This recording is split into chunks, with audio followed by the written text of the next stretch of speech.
Hello, everyone. Welcome again to another episode of the Backyard Sportscenter podcast. Today, we will be going over, kind of playing a catch-up a little bit on the rBBL. Weeks 4, 5, and 6, we'll be going over the news and results for both the 01 and 03 leagues. So, got 3 weeks to catch up on. So, let's, without further ado, get right into it. So starting with the 01 League for week 4, we have perfectly kind of fitting got your team, Wizard. Mm-hmm. Wombats going against the Evil Rays, winning 11-2 at TCA. So I don't know if you can remember from 3 whole weeks ago, but something obviously worked for you in this one. Yeah, we just put the ball in play well. We put a couple balls onto the trailer, and that was kind of enough. He had some poor AI defense going, and that really helped us. But overall, it was just putting the ball in play and, letting the TCA shenanigans kind of ensue. TCA definitely has those shenanigans, that is for sure. Oh, yeah, it does. I got a quick question. That was, a good win for us. Yeah. So what do you think is more shenanigans? TCA shenanigans or Dirt Yard shenanigans? Oh, I think Dirt Yard shenanigans for sure. With TCA, I think Dirt Yards has more like built-in shenanigans. Like it was designed that way, whereas like TCA has like the glitch, and they've got like getting caught on the trailer. They've also got like just the ball getting stuck, I think, like right at the bottom, like the corner of the trailer, I think. So I would say it's just different. And I throw Sandy in there too with the log shenanigans. Yeah, I'm curious what people say about which one of those has the most shenanigans. Yeah, I think if you're looking at it from like a weird, for sure TCA, Dirt Yards just has like cartoon style bounces and things happen. It's more like I said, I think by design rather than the TCA is almost like, okay, the game's just breaking. I can see that. So, yeah, but it was a good win. Moved us to 3-1, and two of my division opponents played in the second game of the week. That was also a divisional matchup, but Loba, undefeated, took on 3-0 at this point, takes on Cello's Monsters at Parks, and Cello with a good showing of 12. Obviously, offense plenty at Parks, but Loba takes this one home, 19-12. On the road to stay perfect so far. In the third game, we had the Astros and Freak Show going against the Bombers, and Freak Show takes this one 10-1. Feel bad, but Freak Show takes this one. Yes, never like seeing negative scores. Next, we had Schwilly's Cardinals traveling to Playground Commons to take on Question Monkeys Pirates. And Schwilly with a big-time score for his first win of the year, starting off 0-3, coming over from the BBOL League, and puts up 15 here on the road to beat Question Monkey 15-5 and get his first win. Yes, Schwilly finally got off of the bad scum. Oh, nice. I didn't know that. So, yeah, I didn't know that he was playing on the old one where like all the foul balls were glitched and everything, and all the power-ups were messed up. So that definitely helps. Oh, yeah, that's just nightmares. Yeah, next up we had my game against Matitude and his fishes. Not much to say on my end. I had this one went to extras, so I had a +0. The only person that did anything good in this one for me was Jerry. I think Jerry had a pretty good pitching performance, and he hit a 2-run homer in extras. So Jerry did everything for me in that one. But Matt's had That's Jerry, man. Yeah. Matt's having a really good season, and this game was continue that. Mm-hmm. Yeah, that's a big time score at Sandy. Next, we have another Sandy game. Schlim, who has played a few seasons at Sandy, hosting Toast's Rockies. And this one, real close, just like their division, which we'll get into towards the end of this podcast. But Schlim takes this one on the multiplier, 4.8 to 4. So, and Nate, correct me if I'm wrong, that means he scored at least 5 runs but gave up. So he probably scored, 8 runs and gave up? No, 4? it probably was it was probably 4-0 on his end, because each run is technically 1.2. You don't get the multiplier though if you don't hit 5. But you get it only matters if you don't get the total round up, but for tiebreakers you do get the extra 0.2 for each run.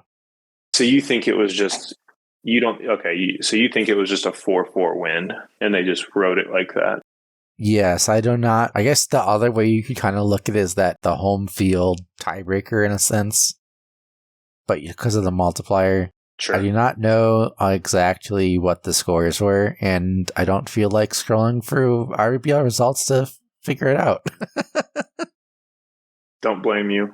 But big time win there from Schlim, who has been kind of up and down every other week so far to this point through 4, but puts him at 2-2.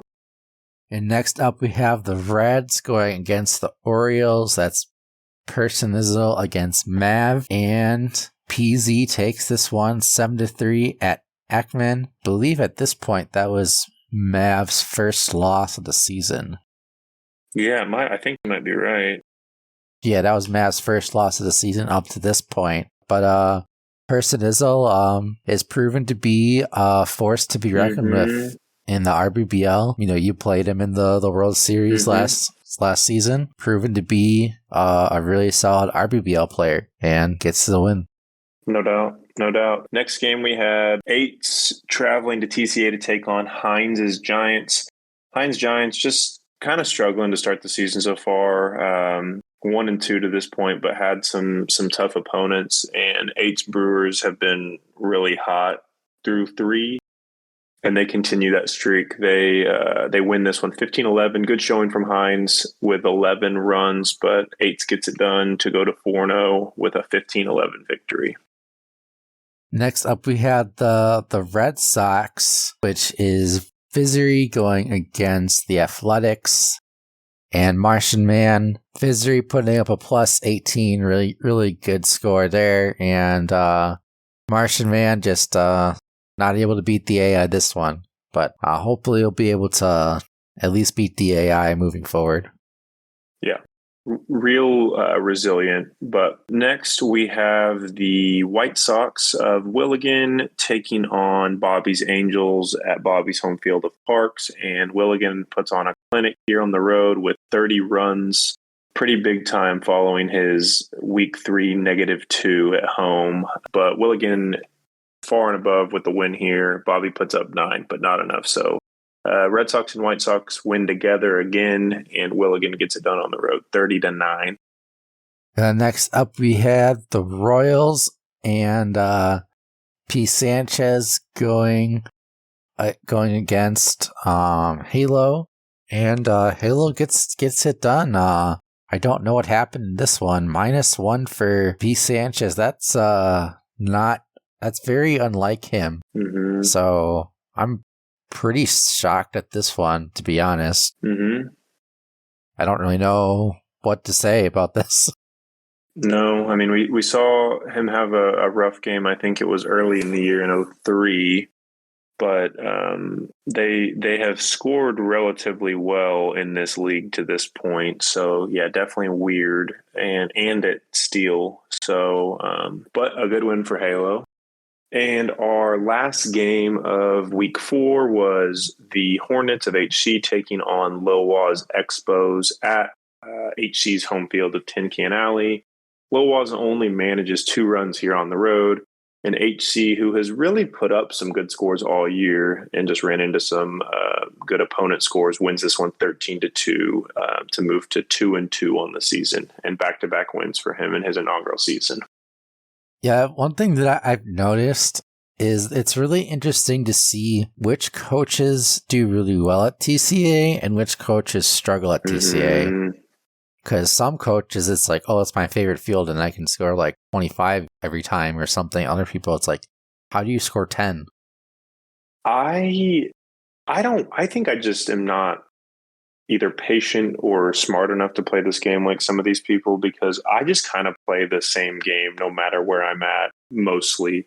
I mean, there's obviously a few exceptions to that, but like I'm not one of those people that has had crazy outputs at TCA either. I mean, last year that was our home field, the Rangers, and I mean, we scored in the low teens to mid to high teens. I guess that was kind of the whole season.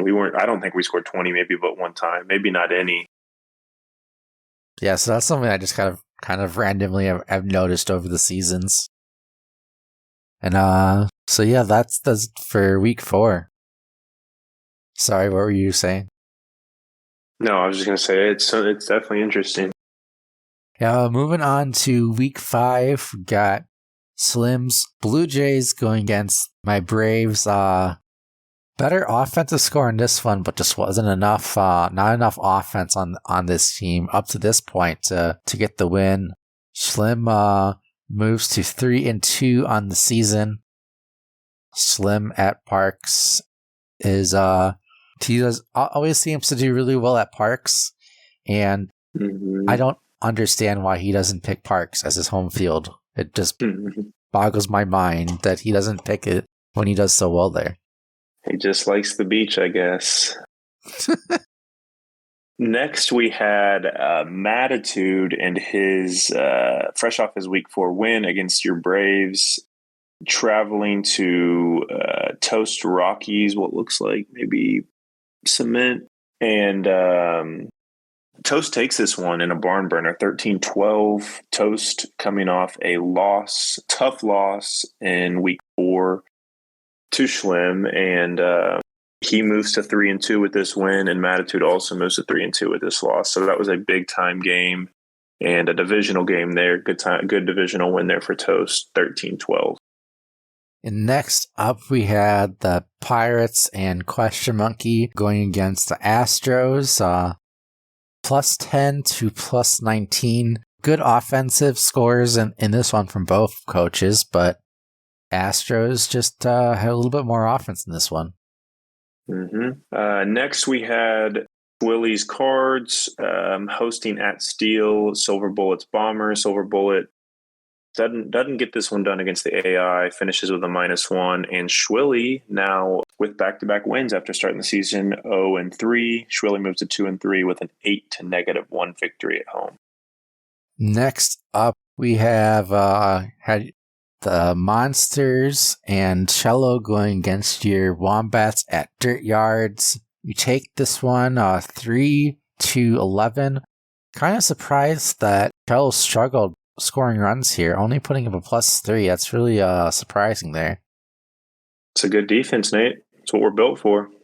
But Dirt Yards. I'm telling you, it's a good defense. We haven't allowed 7 is the most we've allowed, and it was not at home. Oh wow.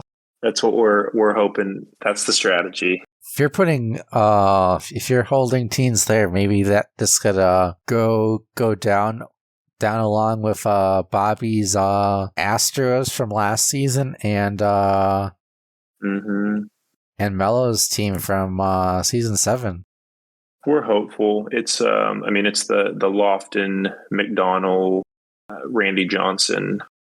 There's not really any holes, but anyways, felt good to get that win. So that put us at 4-1.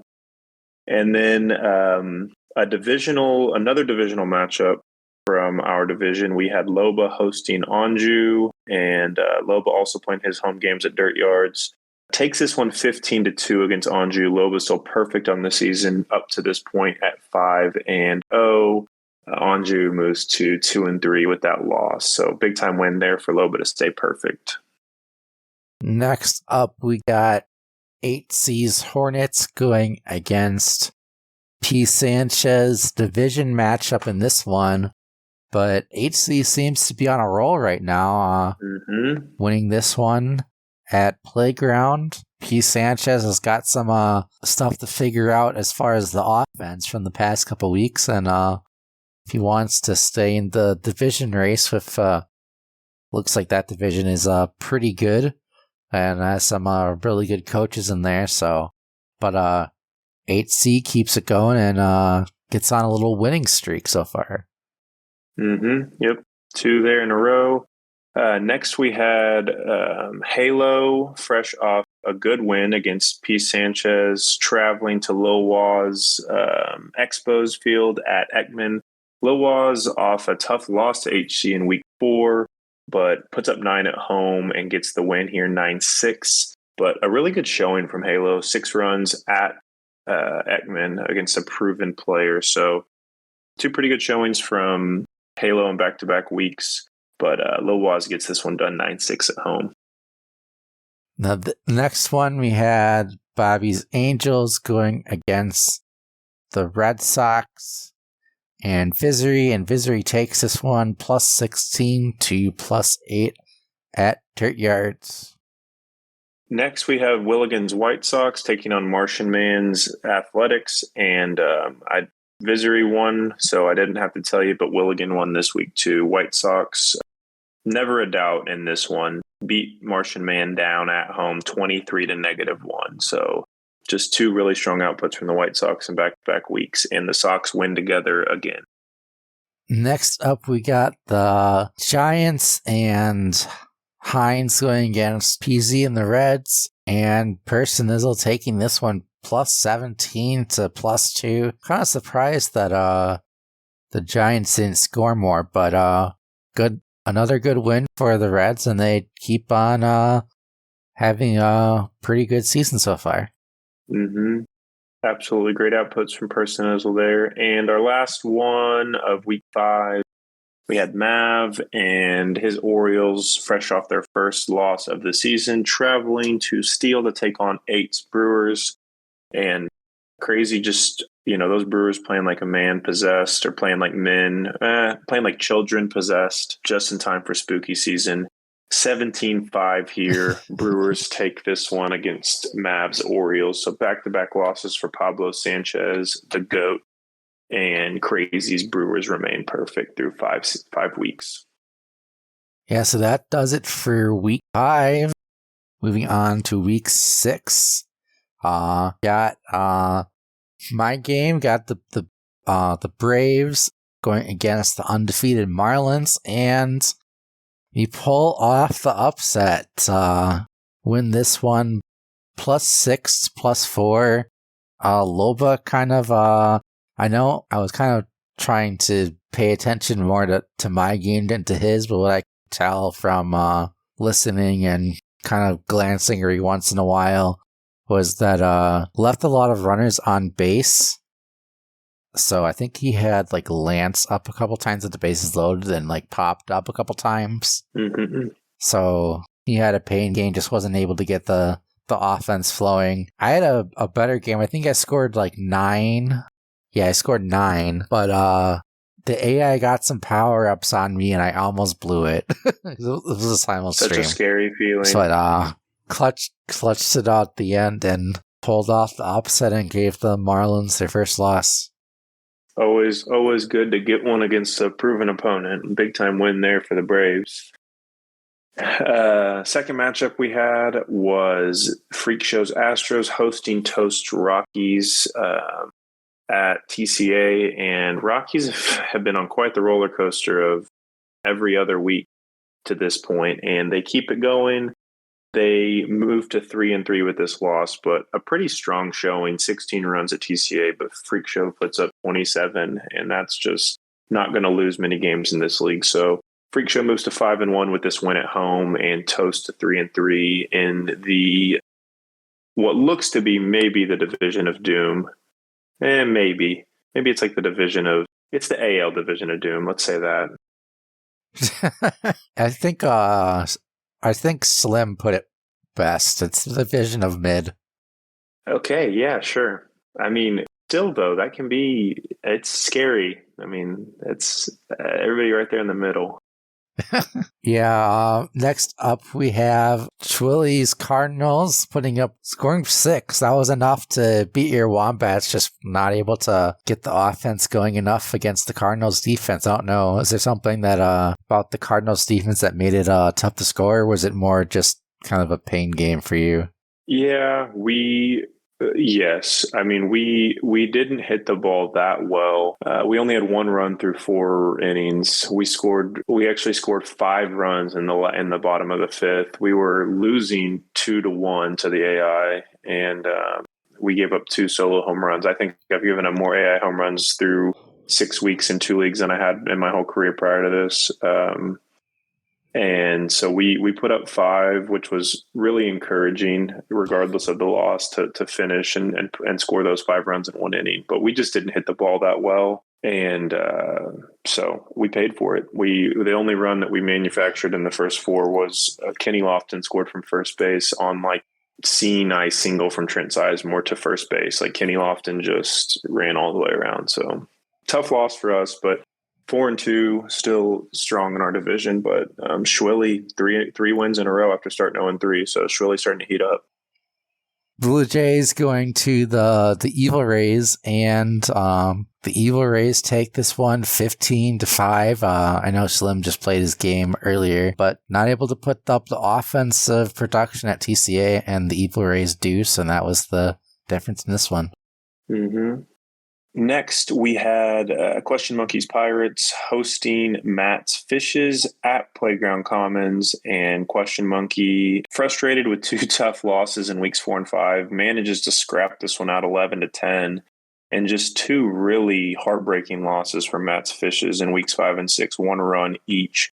So Matt continuing to put up strong scores and just finds himself on the wrong end of these 1-run games. But Question Monkey gets a big-time win to move to 2-4 and stay in the wild card hunt here through 6 weeks. And next up, we have actually skipped this one because I believe the Monsters have not played yet. So the next result that currently is in is the Royals. Another upset, or I guess kind of upset. The Brewers take their first loss. P. Sanchez wins this one. The Brewers are no longer undefeated, and there's no undefeated teams in the 01 league as of right now. So with this result, P. Sanchez gets the nice win, and the Crazy falls. Crazy is human. Mm-hmm. The boss falls. Can't rig it anymore. Next, we had the Expos traveling to Visory's Red Sox, and this game played at Visory's home stadium of Dirt Yards. Vis with a solid 10-run output there at Dirt, but Lil Waz just goes ham, puts up 25 on the road, and back-to-back wins here for the Expos moves them to 4-2. Big-time win there for Lil Waz and his Expos. And very fitting that since the Red Sox lost, the White Sox also had to lose. But this one was a nail-biter. The Reds just barely take this one 18-17, but since the Red Sox lost, the White Sox also had to lose too, so it fits. It's true. And that's a really good-looking game. I know I've said this on a few of these podcasts. I have not got to watch near as much backyard baseball as I'd like to this season, but that looks like a banger of a matchup. So big time win there from Person Izzle. Next, we had Mavs Orioles hosting at Ekman the HC Hornets, and HC's Hornets continue to roll. 4 wins in a row.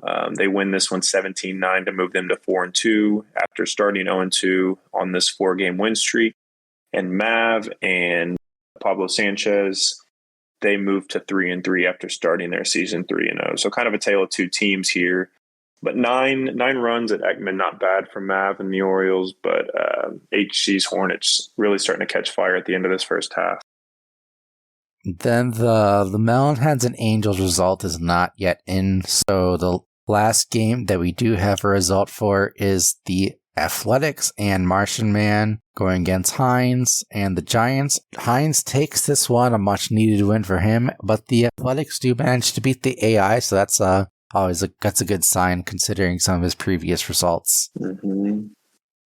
Absolutely. So big time to see improvement for sure. So that does it for the results for where we currently are at. Now let's take a quick look at the standings. As of right now, obviously the 2 games that are not in yet, so those 4 teams will be through 5 games, but everyone else will have 6 games. Starting with the AL West, like Slim said, division of mid, or all the mid teams. 3-way tie at 3-3 between the Blue Jays, the Fishes, and the Rockies.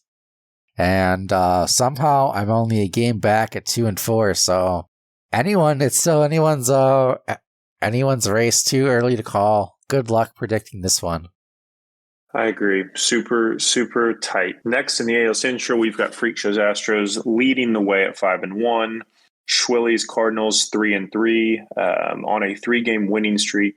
So seems to be catching stride. Question Monkey, kind of with some up and down results, but at 2-4, his Pirates, and then Silver Bullets Bombers at 1-4. So this one looking a bit more like a traditional standing spread.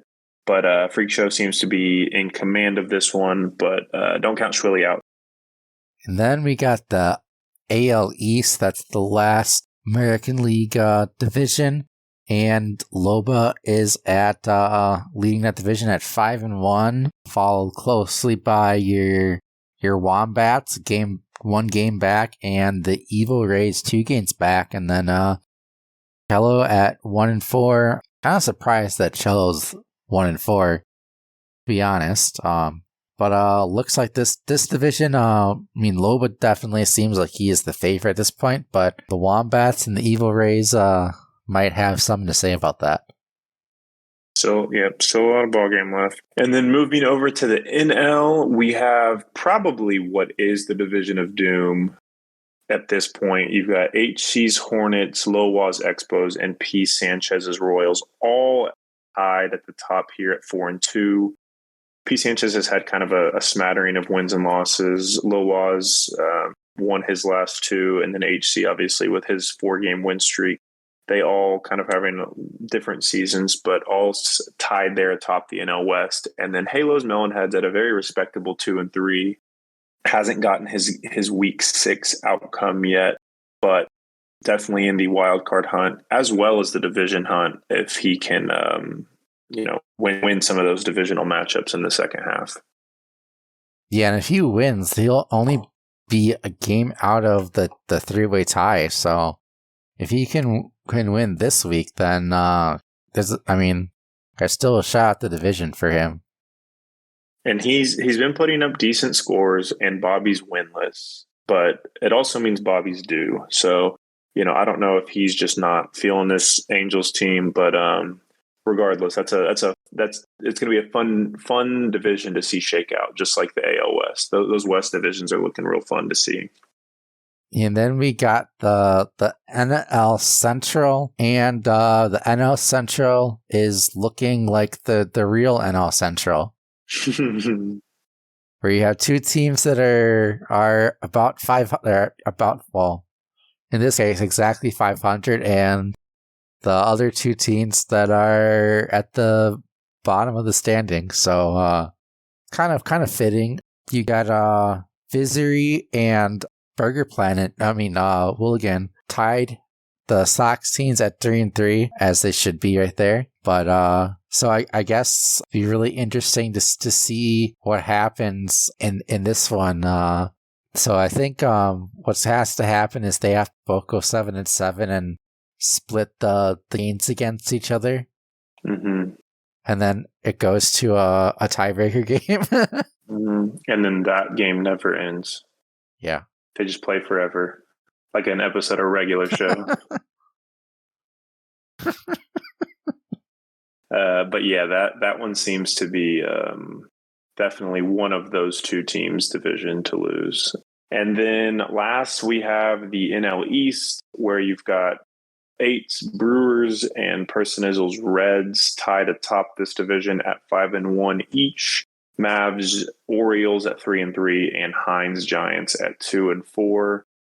This would have been my preseason pick for the Division of Doom, and not a division that I would enjoy playing in. But just with the way that Eights and Personizzle have been playing, I imagine they both make the playoffs, especially coming out to this hot of a start. But none of these teams out of the playoff picture. No, and the wild cards are way too messy. Don't even want to get into that at this point. Yeah, a little too early to say. Pretty much everyone's in it, statistically speaking. Your 1-4, 1-5 teams and your 0 for teams are probably close to being eliminated, but no one, I think, is statistically eliminated yet. Yeah, that's for sure. Yeah, so that's gonna do it for the 2001 league. Unless there's anything else that you want to say about it. No, I think the definitely a lot of possible parity, and just for my own experience as being usually a first half player, everybody who's having these strong first halves or not strong first halves, just know that it's a marathon, not a sprint. Anything can happen in the back half of the season. Yeah, that's for sure. You've definitely seen some people historically get on second half runs. Yep. Or droughts. Yeah, that's true. Second half Chris comes to mind. Exactly. Yep. And we'll get into Chris's 03 team here shortly, but yeah, I mean, there's definitely something to be said for teams who get hot at the right time, and as long as you're in the hunt after the first half, anything can happen. Yeah, and even more teams are going to be in the hunt with the increased playoffs. Exactly. Which I do like. I think you keep people engaged for longer. The statistical elimination is going to be so hard with 3 playoffs. Like, there's going to be a time, it probably won't be until week 12 or 13 that we're really seeing teams, a chunk of teams, be statistically eliminated outside of your outliers, that either aren't winning at all or not winning very much. But all those middling teams are going to be fighting. So it'll be really fun to see this season. Yeah, we'll just have to see how everything goes. And we got the All-Star break coming up pretty soon. Yep. So, but that's going to do it for the 2001 league. Moving on to 03 now. We got the first game. We had Uria's Monsters going against the Melonheads. 6-0. SB's still struggling. I wish there was something that, could do that to help him out. I feel bad. Yeah, I don't know exactly what it is. He obviously had more success last season. I think he had 3? He either had 3 or 4 wins. I think just without diving into the discipline of the game, you just have a limited ceiling. I mean, coming out and just having a good time, definitely something to be said for that. But there's a lot to this game, even though it's a simple point and click game. And I think the people that have dove into the nuance of it have found more success than the people who maybe have just stayed on the surface of it. And that's not a knock. I haven't dove into it as much as others, but I think the people that are taking advantage of those advanced metrics and deep code are seeing more success than the people who aren't. So tough loss there for SB. And next we had Alex's Royals, or Monarchs rather, hosting Lil Waz Expos. And Lil Waz Expos perfect up to this point. The Royals sitting at 2-1. Royals move to 3-1 and also give good divisional win for Alex there and his Monarchs taking that one at home. Yep. Next up, we got the Hornets and P. Sanchez going against the Bombers of... Who is the Bombers? Cherry. Why am I missing this? Oh, the CRK. Yeah, CRK. Sorry, I just missed that. Sorry, CRK. Had a brain fart there. 0-1 to 0-3. It's tough sometimes. Yeah. Yeah, tough one for CRK in this one, but the Hornets had one of their best offensive outputs in this one. I'm kind of curious. Maybe the cement. I think that's paveway. Maybe the cement field is better suited for the Hornets roster than I think their home field is playground. I'm not certain if that sounds right. Yeah, it is. Yep. Definitely interesting development went there for the Hornets, putting up plus 17. That's a really, really good score.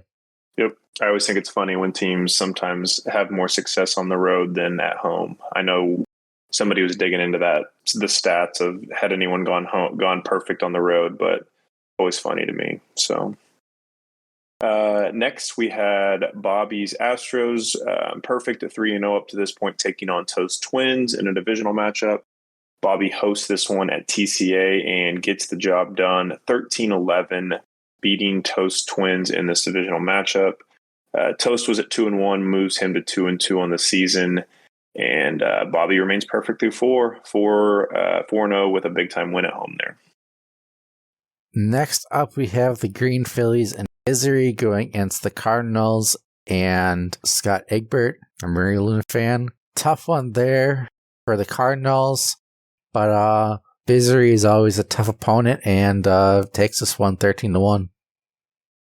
And next, we had Chris and his Fishes hosting Shrewsbury's Padres at home there at Cement Gardens. And Chris with a big-time 16 score at home. He has really been putting up strong scores at home and does so again and gets this one done 16-6. Shrews with just kind of a rough start to the season after his first playoff appearance. That puts him at 1-3. But just some of his outputs and tough to see that one. But Chris takes the divisional matchup here 16-6.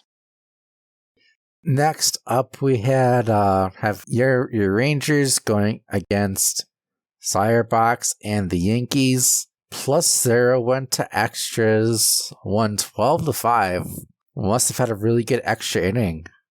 Yeah, we just played 7. So yeah, I mean, I really don't know what to say. Just kind of started to roll late, and that's kind of been the tale of these teams. Both of mine is just the inconsistent offense, and so we gave up a couple non-boosted home runs, I think, and had a scare, almost losing to the AI. I've had a few this season, but yeah, get it done 12-5. Good for stats purposes, and luckily.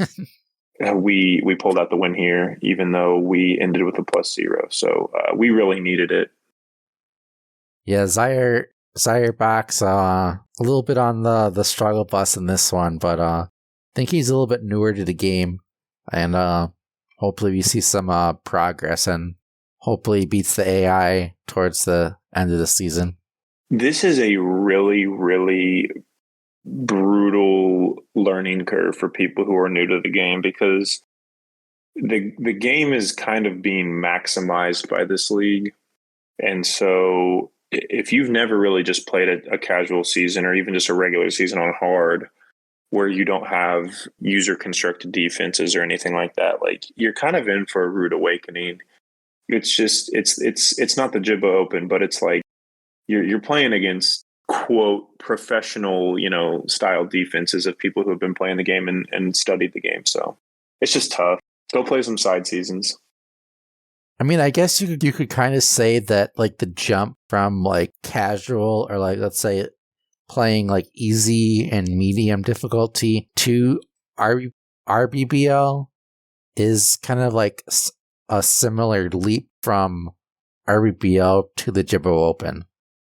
Yes, 100%. Like, I think that if you're new to the game, or like you played a little bit as a kid, but not that much, like, just go put together an okay team, like put a couple big time players on there if you want, whatever, and go play on hard and just get some reps, see the ball, click play defense, like get a better feel for everything. Don't put a team of superstars together like I used to, but I mean, use snail memes if you're comfortable, but if not, you can put together a team of okay pros and okay backyard kids and just kind of get a feel for playing with weaker players against not crazy defenses on a harder difficulty. Yeah, for sure. That definitely that's some good tips. And if you do need help with you do want to try to use snail memes and want some assistance with that, just post a message in the Discord server and someone will be able to help you with that. Yep. Can't guarantee who it will be, but somebody will be there to help you. Agreed. So next we had JY's Mariners taking on Marco's Wombats in a divisional matchup. Marco hosted this one at his house of Parks Department number 2. And JY just abused this defense. Gets a plus 50 because that's where it's capped. But 58-8, the final number here for him. Oh, I guess it was just a plus 50. But 50-15 on the day. So Marco with a strong showing, 15 at home. I mean, that team's built for offense, but moves him to 2-2 on the season, and JY stays perfect through 4 weeks with this divisional win on the road. Well, I hope it's built for offense. It's definitely not built for defense. That's for sure. Yeah, JY gets I think that's JY's second 50 on the season. Yeah, it's the second 50 of the season. I know I saw some people calling him Mr. 50 in the Discord. I mean, at this point, like Bernie Mac, yeah. Mr. 3000, the best brewer of all time, right, Nate? It's not Richie Sexton. Probably got to be. I'd say, I don't know, Prince Fielder. I guess it depends on how far back you want to go. Oh, it'd probably be like Robin. I guess you kind of have to like split it up between like modern era and like way back and like that era. Paul Molitor, wasn't he a brewer? I would say. I know he was a twin. I would still have to say. I would probably still have to say Yout. Mm-hmm. That's probably who it is. I mean, how many Hall of Famers do y'all have? Some people I've seen make the argument for Braun, but he cheated. Okay. I mean, I would buy that. So here's what I would love to get started. I might do this an off topic because my cousin, I come from a Cubs Cardinals family split, but my cousin on my dad's side, he's Cubs regardless. I like talking about the Mount Rushmore for teams and just, who are the non-negotiables for a team, who, there's a couple that could maybe be interchangeable. So I might throw that into off topic and see kind of who people think is the Rushmore of their team and see if we could get some debate going. That would be a fun like IRL baseball episode. Yeah, or that. And we could even do like, well, and I don't know if you could always edit this out, but we could do like quick, like 10 to 15 minute episodes with people who have their own team and then just piece it all together. I don't know how hard that is, but that'd be kind of cool. Or like, so like this so-and-so is a fan of X team, have them be on there.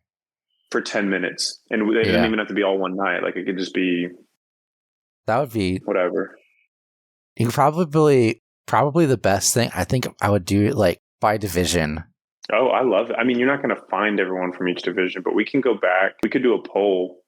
But that way, because what is there, like 5 teams in each division, I think now? Yeah, 30. Yeah, 5 in each. That would be like 50 minutes to an hour per episode.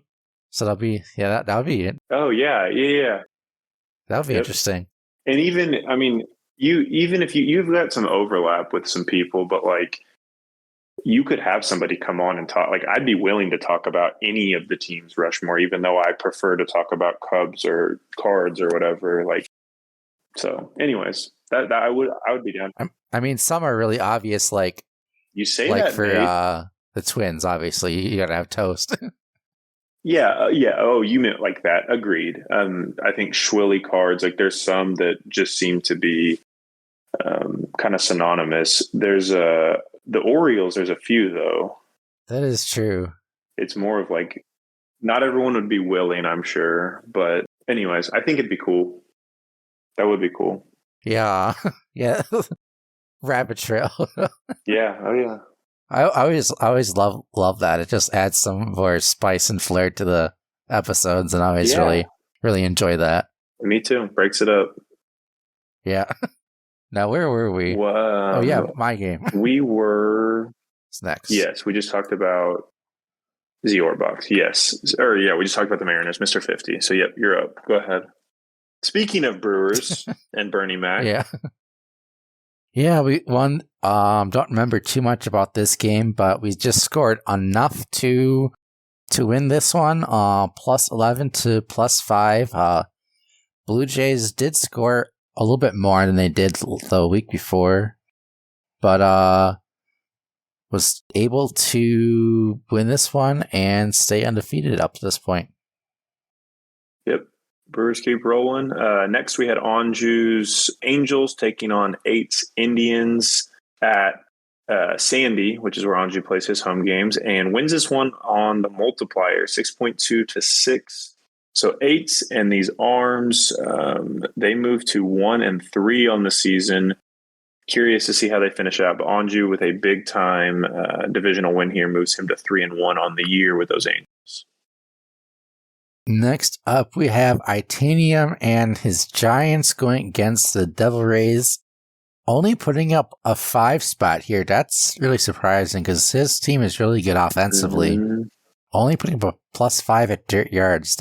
Don't remember exactly what happened in this one, but regardless, was able to do just enough to get the win, edging out the Devil Rays, and I believe that made him 2-2 up to this point. Yeah, that looks right. Yes. And then last we had Pepsi's D-backs traveling to Cement Gardens to take on the Ducks. The Ducks drop this one 6-1. Pepsi puts up a 6 spot. It's enough to get the job done. So Ducks move to 1-3 on the year. And I believe Pepsi remains perfect. Yep, perfect up to this point, 4-0 through 4 weeks. Yep, and that does it for week 4. Moving on to week number 5. Chris's Fishes going against Visory's Phillies. Critical division matchup in this one, and Chris just does just enough to win this one, 8-6. That was looks to be like a really good matchup. I don't think I got to see either of these games, but that was a really good, intriguing matchup. Yep. And next we had another divisional matchup. We had Dr. Eggman, Scott Egbert's Cardinals traveling to Paveway to take on Shrews' Padres. And Shrews doesn't manage to get it done against the AI this week, so -1 for him. And Scott puts up a 3 on the road, which is enough to get it done and get him his first win in the rBBL. So congratulations on that, Scott. And Cardinals move to 1-4 through 5 weeks. Good divisional win there for Scott. Next up, we got Bobby's Astros taking on the Hornets of P. Sanchez, and 12-6 in this one. Astros just having enough to actually double up the Hornets in this one. Hornets a little bit struggling to have consistent offense on the season, and in this one, not able to put up enough runs, and the Astros escape this one. Next, we had CRK's Bombers traveling to Parks Department to take on Toast Twins. And this one, a really good matchup. Toast puts up 13 runs at home here, but CRK's Bombers has enough to get it done.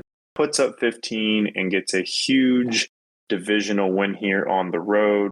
And that moved CRK to 3-2 on the season.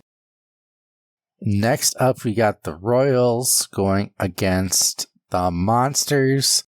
And this one was a really good matchup as well. A lot of really close matchups so far in both leagues. This one is another one of those, and the Uriah just barely takes it, +16 to +12. Good game from both players, but Monsters get the win. Next, we had Lowa's Expos hosting at Steel Silver Bullets Melonheads, where he played his home games last season in 03. Silver Bullet with a better score than week 4 puts up 5 here on the road, but Lowa's with a strong 14 and moves his Expos to 4-1, while SB's Melonheads remain winless on the season. Next up, we have the Ducks going against Itanium. Ducks do put up a +8. That's a good score for them this season, but when you're going against Itanium, you're going to have to put up some runs, and you're going to need to put up usually more than 15 to get a win. And this case was fit that rule. Itanium for +20 and takes this one. Yep, good win there. Next, we had the Cherries Devil Rays traveling to Cement Gardens to take on Pepsi's D-backs. Pepsi's D-backs perfect through 4 weeks. Goes to extras here against Cherries Devil Rays and does manage to beat the AI 4-3, but that's a +0 result for Pepsi. Cherry with 8 runs here on the road. He takes this one and moves to 2-3 through 5 weeks there for the Rays. And next up, we had the match of the week for week 5, and which was my Brewers going against the Angels. And the Angels just had a really tough time scoring runs. I believe they scored 5, but they gave up home runs to Peggy and Perry on the AI side. So that definitely helped me out. And we scored just enough to be able to win and move to 5-0. Next, we had the Crazies Indians hosting Mike's Blue Jays here at Ekman, and Crazy with 9 runs there at Ekman. Good score at home. Mike only musters 2, so 8 gets a win here. So his second on the season moves him to 2-3 through 5 weeks. And next up, we had your game at Sandy against the Wombats, and have to give an honorable mention to Marco on International Wombat Day as we're recording this. Mm-hmm. Had to make sure. So for all you wombat lovers, today is International Wombat Day. So make sure you give your respects out to Marco and all the fellow wombats that he lives among. That's it. Yeah, you take this one 11-8. Just scored enough. Marco not able to score enough to win in this one. And that seems to be the theme with his team. If he's not going to score, going to lose. Yeah, and it's a tough design.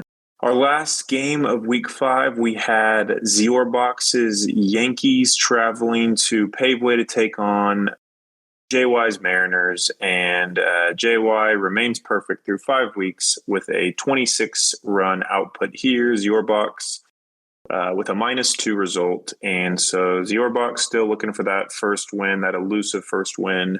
But JY 5-0 through 5 weeks with his win at home here. And that does it for week 5. Moving on to week 6, we got the Expos going against the Phillies. And Lil Waz takes this one 4-10 at Steel. Next, we have P. Sanchez's Hornets taking on Shrewsbury's Padres. And P. Sanchez hosting this one at Playground Commons. He puts up 6 at home, and Shrews just continuing to struggle with these outputs, only manages 1 run. P. Sanchez moves to even at 3-3 with this win. Shrews to 1-5 on the season. Next up, we have match of the week, and this was Toast versus Yuria. And Toast kind of had some mental errors in this one. Did not play his best game. Yuria took advantage of the defense. The defense got kind of discombobulated, and once that happens, kind of just the floodgates opened and put up a +24 at Dirt Yards. Your Dirt Yards just speeds up the process of your defense getting discombobulated, and once that happens, who knows? anything can happen. Yeah, and especially in the Monsters case, I guess you could say that it could be scary or frightening even. It is spooky season.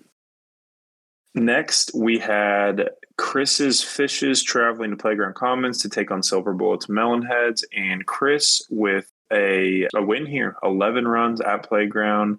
That is his third win in a row, so a little winning streak there for Chris.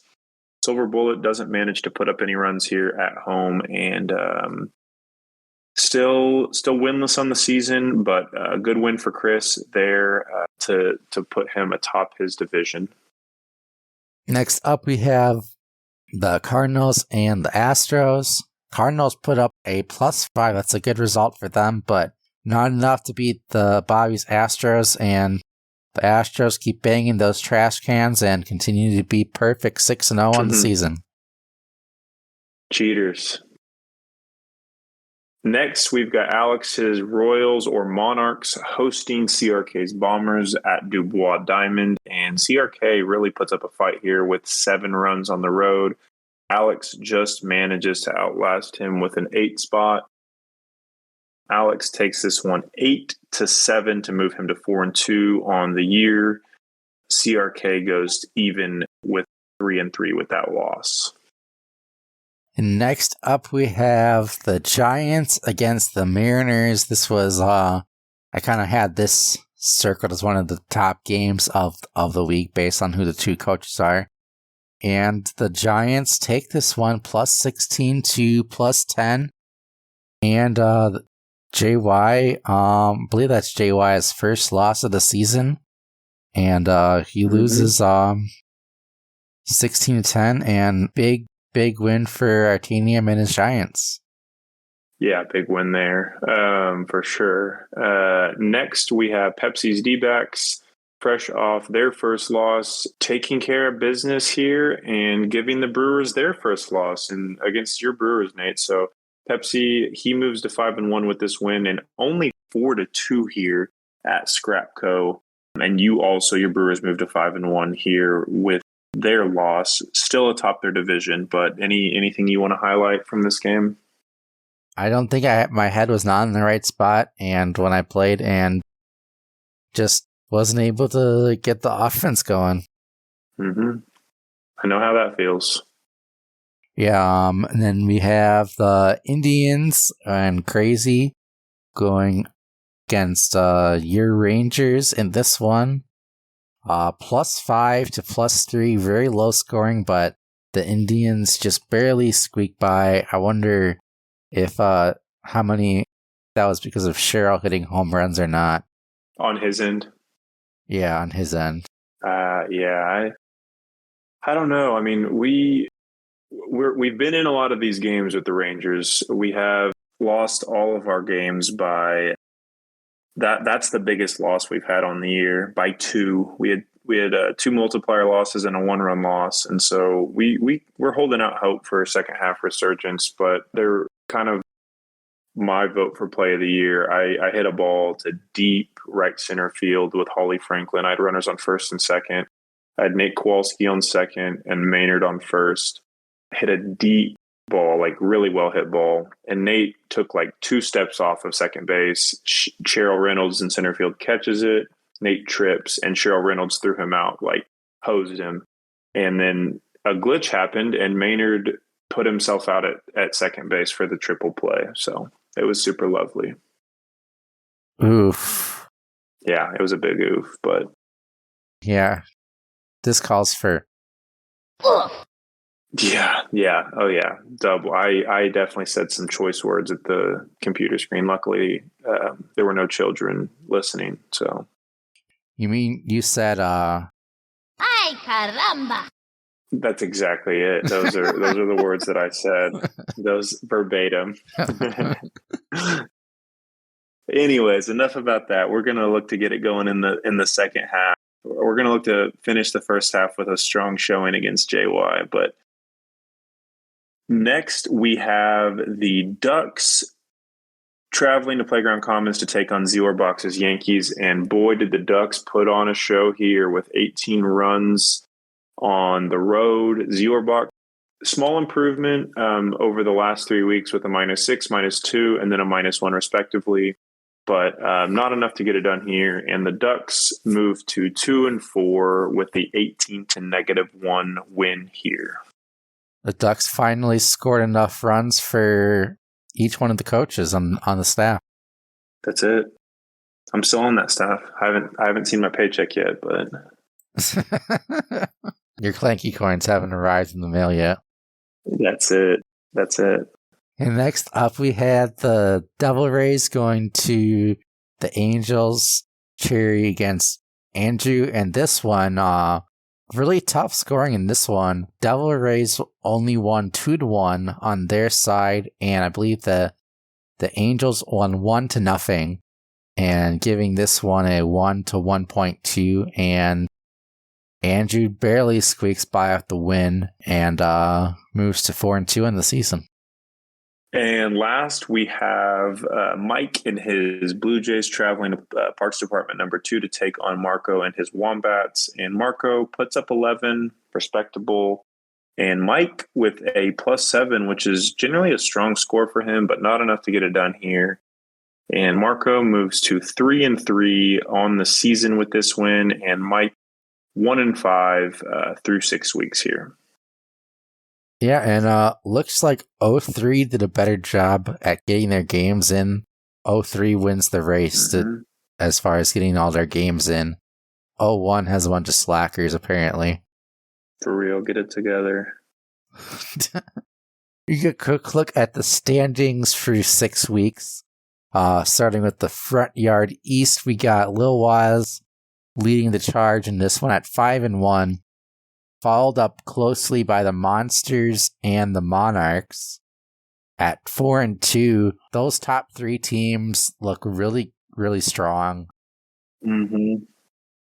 Would not be surprised if all 3 of those teams made the playoffs as of right now. And so really interesting to see. Looks like a 3-horse race in the Front Yard East. Will be really interesting to see who takes that one.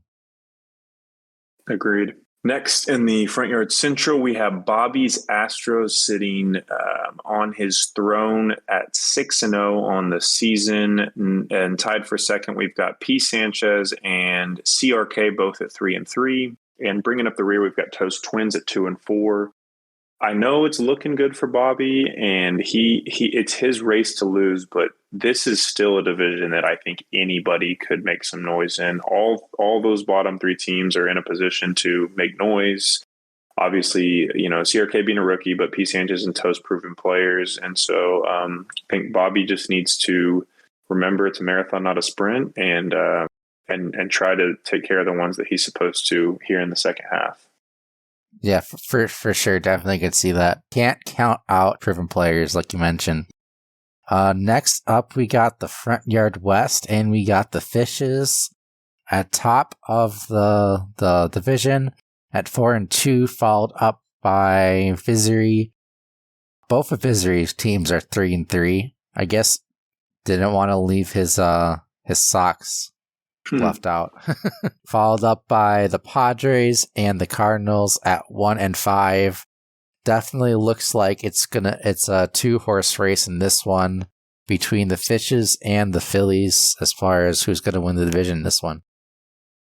Agreed. Next, we have the Backyard East, where you've got JY's Mariners sitting atop here at 5-1, fresh off his first loss. Marco's Wombats in second, standing alone at 3-3. My Rangers in third at 2-4, and Zero Box's Yankees at 0-6. And definitely JY's division to lose. I think JY already looking like a strong playoff competitor. But as for the rest of the division, Zero Box, stay patient.